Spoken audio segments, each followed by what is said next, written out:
Okay, so foundations for sensory processing is good health, healthy sleep habits, healthy nutrition, a supportive and nurturing environment, and engaged and connected relationships. So this solid foundation gives the body the best chance for it to be at its best.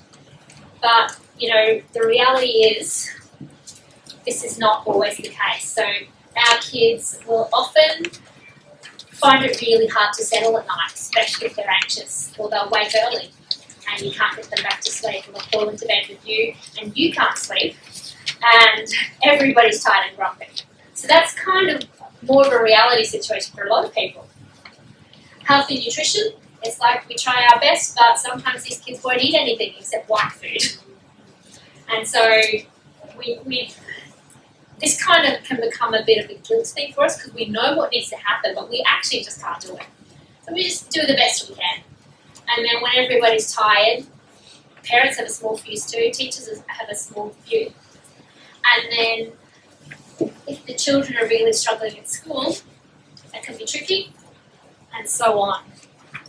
Just wanted to so it says conflict at home.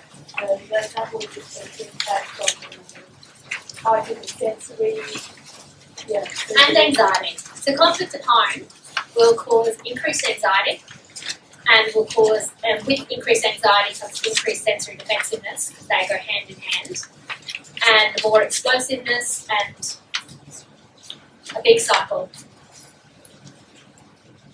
So, next slide is, this here is the pyramid of functioning, and you guys have a copy of that.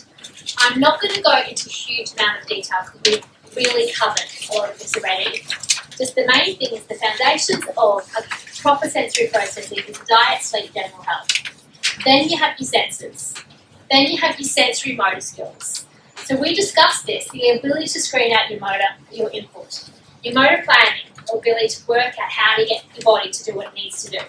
Your attention span, your activity level, like how are you super active or you don't have enough energy. Emotional stability, posture security, like how confident you feel in your body when your feet are off the ground. Body awareness, the neurological maturities, the reflexes I was talking about, your muscle tone and balance. So what happens is if there is a problem with vestibular and proprioception, you're going to see a ripple effect all the way through. If there's a problem with tactile and visual, you'll have issues with emotional stability, attention span. So there's like a ripple effect according to what's going on. Does that make sense? And then if that is all working okay, our perceptual motor works. So that's where we're starting to bring in a bit of cognition.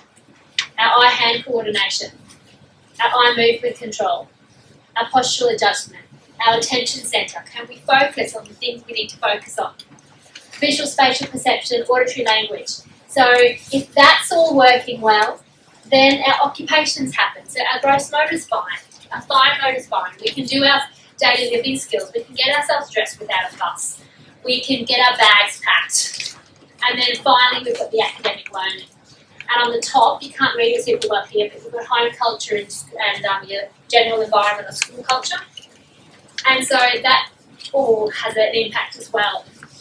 So if this is working well, then usually there's no real cause for anxiety unless there's another thing that's happened, like trauma, or there's a strong family history and wiring that way.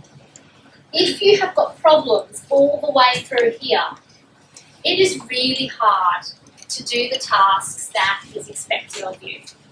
And so there's huge amounts of anxiety for a lot of kids, and they get into these fright, flight, fight coping patterns. So this diagram here just says pretty much the same thing, except it's looking at arousal regulations at the bottom, relationships and engagement net, and then from there, all of your sensory processing and your other skills come forward. So I like this because it's like the opening of the world. Do you have a copy of that one? It's on the slides. Oh, it's just hard to read. Yeah. It basically says together. So possible causes of sensory processing is parts of the brain that are actually underconnected. So in the whole superhighway of the brain, there's less connections than there should be. And so that tends to be for the kids who are under-responsive in some areas.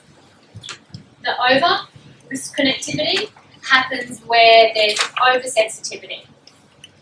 Genetic, as I said, environmental toxins is one of the big things I think is causing a lot of this.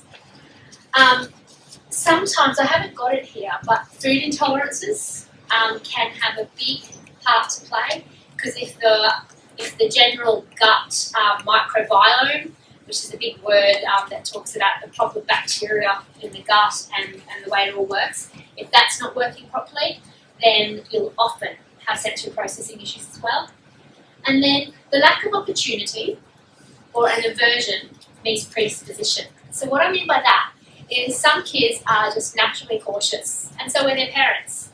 And so they get no exposure, and everybody's happy in their cautious little world until they get to school. Or, on the other side of things, you might have a child who is so cautious, but their parent is so the opposite that they flood the child, and so the child absolutely refuses. So what we're looking for is to gently meet and draw forth rather than flooding or avoiding. Now we're just going to look at the common medical factors that can underline some of the anxiety and the sensory processing that we have. So the gastrointestinal issues, the constipation, the diarrhea, the biome that I was talking about before, can have a really big impact on both sensory processing and anxiety. Food allergies, intolerances, reflux, sleep, seizures, breathing and adenoids issue can have a huge factor, because when kids have restricted breathing, it affects their sleep. When kids are tired, it affects everything else. Ear infections is another one, and a lot of people don't know that ear infections can cause vestibular problems. And so our kids who have lots and lots of ear infections, they will often have an immature vestibular system, and that causes them problems.